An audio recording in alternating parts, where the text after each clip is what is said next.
Okay, I'm going to go over this open-ended problem from page 2 of the packet. The only problem is I still don't have a graphing calculator.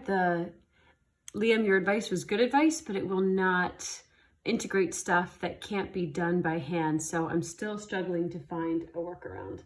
So for now, you're going to see the setup and not the actual final answer. But here we go. So let R be the region bounded by the curve y equals e to the 2x minus x squared, and the horizontal line y equals 2. So R is in here. S is the region bounded by the curve, blah, blah, blah, blah, and then the line y equals 2 and the line y equals 1. So part A is find the area of R. This is supposed to be the free, easy gimme points.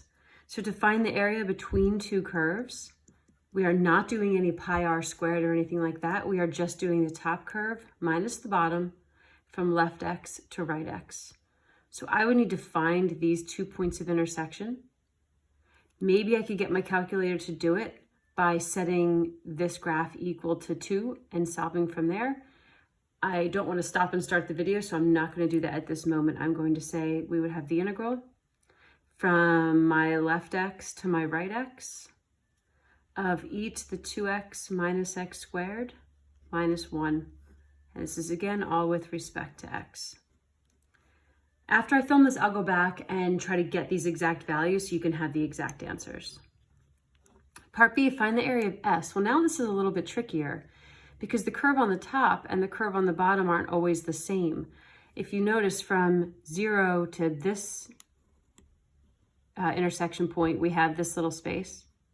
And then from this intersection to this intersection, we have a rectangle.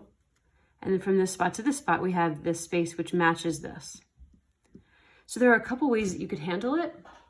But what I'm going to do is first I'm going to find the area of this little space. I'm going to double that because I have 2 of them.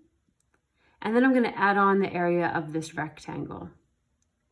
So to find the area of this space, I'm going to do the integral from 0 to whatever that x1 intersection point is of my curve minus 1. I'm going to take this amount and double it.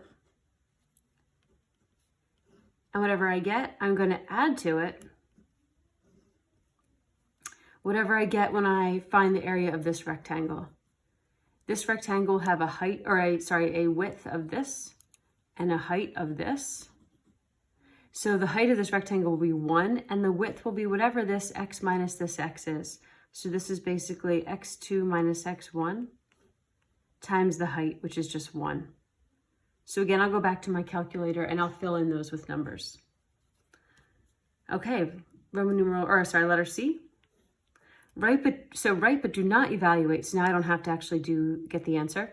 An integral expression that gives the volume of the solid generated when R is rotated about the horizontal line y equals 1. Oops, not ready for that yet.